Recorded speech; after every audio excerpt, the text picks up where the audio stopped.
साल 2019 से ऑस्ट्रेलिया का पाकिस मुरियांग टेलीस्कोप कई महीनों से हमारे सबसे करीबी star Alpha Centauri C, also known as Proxima Centauri पर नजर गड़ाए हुए था। वो बेसिकली ये खोज करना चाहता था कि क्या ये स्टार अपने अराउंड हैबिटेबल जोन में घूम रहे रॉकी प्लैनेट प्रॉक्सिमा बी पर लाइफ सस्टेन कर सकता है या नहीं। लेकिन इस रिसर्च के दौरान सेटी के एक Australian under graduate Shane Smith ने एक बहुत ही स्ट्रेंज रेडियो सिग्नल डिटेक्ट किया। और स्ट्रेंज इसीलिए क्योंकि जब स्मिथ ने अपने ऑब्जर्वेशंस अपने सीनियर्स से शेयर किए तो उन्होंने ये देखा कि वो सिग्नल यूनिवर्स में मौजूद किसी भी दूसरे नेचुरल सिग्नल के जैसा है ही नहीं। इनफैक्ट उस सिग्नल का स्ट्रक्चर हमारे द्वारा प्रोड्यूस्ड आर्टिफिशियल सिग्नल्स के जैसा था, यानी कि वो रेडियो सिग्नल 982 मेगाहर्ट्ज की एक नैरो बैंड रेंज में पड़ रहा था, जो यूजुअली सिर्फ आर्टिफिशियल सैटेलाइट्स और स्पेसशिप्स यूज करते हैं। लेकिन फिर इसके बाद एस्ट्रोनॉमर्स ने सोचा कि कहीं ऐसा तो नहीं कि हमें हमारे ही सिग्नल्स वापस से बाउंस बैक होके मिल रहे हैं। सो उन्होंने उन सिग्नल्स को फिर से स्टडी किया और उस वेरिफिकेशन के बाद ये कंफर्म हो गया कि हमें जो सिग्नल्स मिल रहे हैं वो हमारे पृथ्वी से जुड़े ही नहीं थे। ये तो कहीं दूर से इंटरस्टेलर स्पेस से आ रहे थे, वो भी रेगुलर फ्लक्चुएशंस के साथ। मतलब इस सिग्नल का सोर्स एक पीरियोडिक मोशन में ही है, ऐसा कहा जा सकता है। अब क्योंकि जिस फ्रीक्वेंसी पर हमें ये सिग्नल मिला है वो सैटेलाइट्स में हम यूज करते हैं, और जैसे हमें पता है कि सैटेलाइट अर्थ के अराउंड एक पीरियोडिक मोशन फॉलो करता है, सो इससे साइंटिस्टों के लिए ये एक हिंट सा था कि शायद किसी एक्स्ट्रा टेरेस्ट्रियल लाइफ द्वारा क्रिएटेड सैटेलाइट का ही ये सिग्नल है। और इसीलिए साइंटिस्टों ने इसका नाम ब्रेक थ्रू लिसन कैंडिडेट 1 या इन शॉर्ट BLC-1 रख दिया। बट ये स्ट्रेंज सिग्नल्स इकलौती ऐसी वजह नहीं थी जिसे लेकर साइंटिफिक कम्युनिटी में इतनी हाइप मची हुई थी। इस हाइप की दूसरी वजह यह भी थी कि ये सिग्नल प्रॉक्सिमा बी प्लैनेट की जनरल डायरेक्शन यानी उसके ओवरऑल मैक्रो डायरेक्शन से आया था। जहां क्या इसी प्लैनेट से आया था उसे पिन पॉइंट नहीं कर सकते, पर हम इसे प्रॉक्सिमा बी से आया हुआ इसीलिए कंसिडर कर रहे हैं क्योंकि यही वो प्लैनेट है जो पृथ्वी का सबसे नजदीकी अर्थ लाइक एक्सो प्लैनेट है और फिलहाल अपने red dwarf host star Proxima Centauri के एक हैबिटेबल जोन में चक्कर काट रहा है।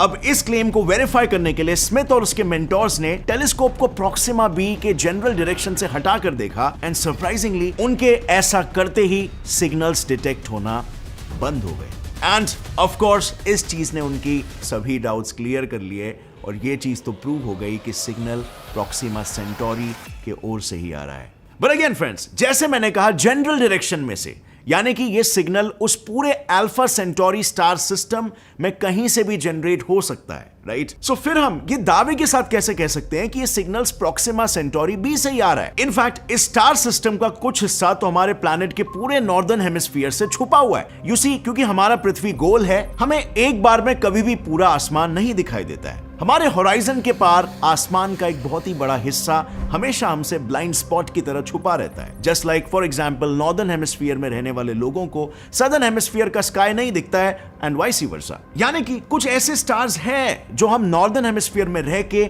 कभी भी जिंदगी भर देख नहीं पाएंगे। सो अब हम जिस प्रॉक्सिमा सेंटोरी सिस्टम की बात कर रहे हैं, जो हिस्सा है सेंटोरस कॉन्स्टिलेशन का, जो मेनली स्काई के सदर्न हेमिस्फीयर वाले हिस्से में ही है, अगर हमारे पास एक टेलीस्कोप हो और हम नॉर्दर्न हेमिस्फीयर में ही रहकर प्रॉक्सिमा सेंटोरी को देखना चाहे तो हम सिर्फ 0 डिग्री, जो कि इक्वेटर है, से लेकर 29 डिग्रीज यानी कि दिल्ली तक के रीजन में ही रहकर इस स्टार सिस्टम को देख पाएंगे। इस लैटिट्यूड के ऊपर के लोग इस सेंटोरस कॉन्स्टिलेशन को कभी देख ही नहीं पाएंगे, और फिर चाहे उनके पास कितने भी बड़े और एडवांस टेलीस्कोप्स क्यों ना हो। लेकिन इसके बावजूद साइंटिस्ट एक अच्छे खासे एस्टिमेट के साथ ही कह सकते हैं कि ऐसा artificial signal Proxima Centauri B से ही आया हो सकता है। और वो कैसे? सो देखो, सबसे पहले हमें अल्फा सेंटोरी स्टार सिस्टम को समझने की कोशिश करनी पड़ेगी। इस सिस्टम के बीचों बीच मौजूद है एक बाइनरी स्टार सिस्टम जिसमें हमारे सन जैसे 2 ड्वार्फ स्टार्स एक दूसरे के चक्कर लगा रहे हैं, और इस सिस्टम के अराउंड चक्कर लगा रहा है हमारा सबसे नजदीकी रेड ड्वार्फ स्टार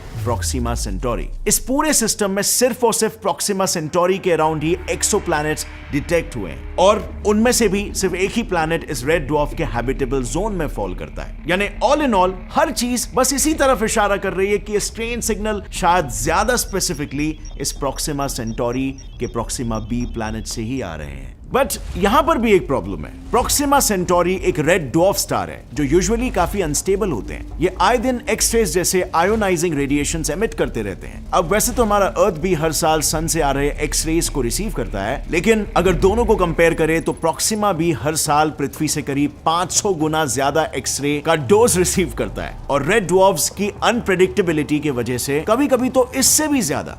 अभी मार्च 2017 की बात ले लो, उस रोज प्रोक्सिमा सेंटोरी के फ्लेयर्स महज 10 सेकंड के अंदर अंदर अचानक से 1000 गुना तक ब्राइट हो गए थे। और ऐसा अगर कभी हमारे सन ने किया ना, तो समझ लो हमारा थिक एटमॉस्फेयर भी हमें 3rd डिग्री बर्न्स से बचा नहीं पाएगा। यानी कहने का मतलब सिर्फ इतना है कि हम प्रोक्सिमा बी की हैबिटेबिलिटी को लेकर शायद जरूरत से जल्दी नतीजे पर पहुंच रहे हैं। जरा सोच कर देखो, एक्सपर्ट्स जब उस breakthrough listen candidate 1 signal को स्टडी कर रहे थे, तब उन्होंने पहले कहे गए पॉइंट्स के अलावा एक और चीज भी नोटिस की थी। उन्होंने नोटिस किया था कि इवन दो डिटेक्टेड फ्रीक्वेंसी जिस रेंज में ऑब्जर्व हुई है, वो मोस्टली सिर्फ सैटेलाइट्स और स्पेसक्राफ्ट्स यूज करते हैं। और उन्होंने इवेंचुअली ये भी नोटिस किया कि वो सिग्नल करीब 30 घंटे तक डिटेक्ट हुआ था। नाउ दिस इज ऑड, क्योंकि यूजुअली ऐसी चीजें किसी टेलीस्कोप से देखने पर काफी तेजी से पास हो जाती है। यानी ये अभी भी कंफर्म नहीं है कि वो सिग्नल किसी एलियन सैटेलाइट या स्पेसशिप ने ही भेजा था। इनफैक्ट सेटी इंस्टीट्यूट के एक senior planetary astronomer Francis marches ने खुद भी इस बारे में ये कहा है कि हमारी गैलेक्सी के 300 मिलियन एक्सोप्लैनेट्स जो पॉसिबली हैबिटेबल है, उनमें से गैलेक्सी के सिर्फ एक ही कोने में स्थित 2 नेबरिंग सोलर सिस्टम्स में एक जैसी टेक्नोलॉजी होना, ये अपने आप में ही एक चौंका देने वाली बात है। और ध्यान से सोचा जाए तो इट इज, आखिर ऐसे कैसे हो सकता है कि हमारे सैटेलाइट्स और उनके सैटेलाइट्स सेम ही फ्रीक्वेंसी बैंड रेंज पर काम करते हैं? I mean we can disprove this by using basic probability. एक सिंपल से मेंटल एक्सपेरिमेंट से इसे समझाता हूं। इमेजिन करो कि आपके हाथ में 100 डाइस है। अब हमें इतना तो पता ही है कि एक डाई को रोल करने पर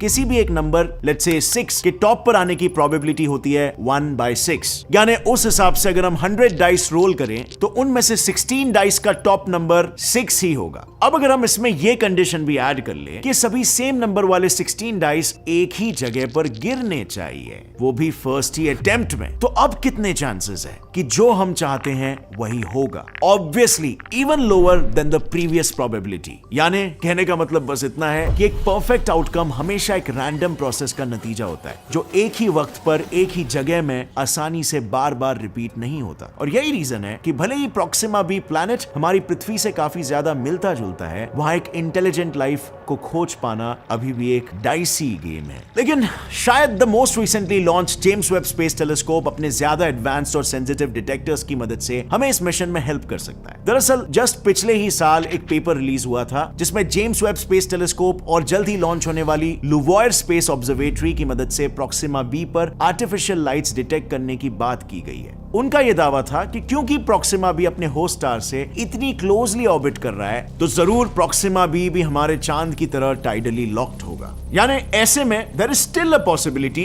कि एक एलियन सिविलाइजेशन गर्मी से दूर उसके डार्क साइड पर पनप रही हो और वहां अंधेरे में देखने के लिए टॉर्च, एलईडी ट्यूब लाइट्स जैसे आर्टिफिशियल लाइट्स का इस्तेमाल किया जा रहा हो। Seems logical and interesting, right? Well, nope. Breakthrough initiative से जुड़े साइंटिस्ट इससे कन्विंस्ड नहीं है और ना ही मैं हूं। जरा सोच कर देखो, जो जीव हमारे समुद्र की गहराइयों में इवॉल्व होते हैं, क्या उन्हें आर्टिफिशियल लाइट्स की जरूरत पड़ती है? नहीं, वो वहां पर अपनी खुद की लाइट यानी बायोलुमिनेसेंस क्रिएट करते हैं, या तो फिर अपने बाकी के सेंसेस के दम पर सर्वाइव करते हैं in the absence of light. So जो एलियन सिविलाइजेशन प्रोक्सिमा बी के डार्क साइड पर इवॉल्व हुई होगी, वो आखिर आर्टिफिशियल लाइट्स का इस्तेमाल क्यों करेगी? और इसीलिए हमें आर्टिफिशियल लाइट्स के बजाय प्रोक्सिमा बी के ओशियंस के अंदर के लिविंग ऑर्गेनिजम्स का बायोलुमिनेसेंस डिटेक्ट करने की कोशिश करनी चाहिए। यही वजह है कि ब्रेक थ्रू इनिशिएटिव से जुड़े साइंटिस्ट एक breakthrough Starshot project पर काम कर रहे हैं। इनके प्लान के हिसाब से हल्के और स्ट्रॉन्ग मटेरियल के बने काइट के शेप के प्रोब्स को पावरफुल लेजर्स की मदद से एक्सेलरेट किया जाएगा, जिसकी मदद से ये प्रोब्स ऑलमोस्ट किसी शिप के सेल के जैसे इंटरस्टेलर ओशन में ऑलमोस्ट 20% स्पीड ऑफ लाइट से ट्रैवल कर पाएंगे। और फिर ये प्रोब्स प्रोक्सिमा बी तक पहुंचकर उसके वातावरण और मैग्नेटिक फील्ड की डिटेल जानकारी हमें वापस भेजेंगे। मीनिंग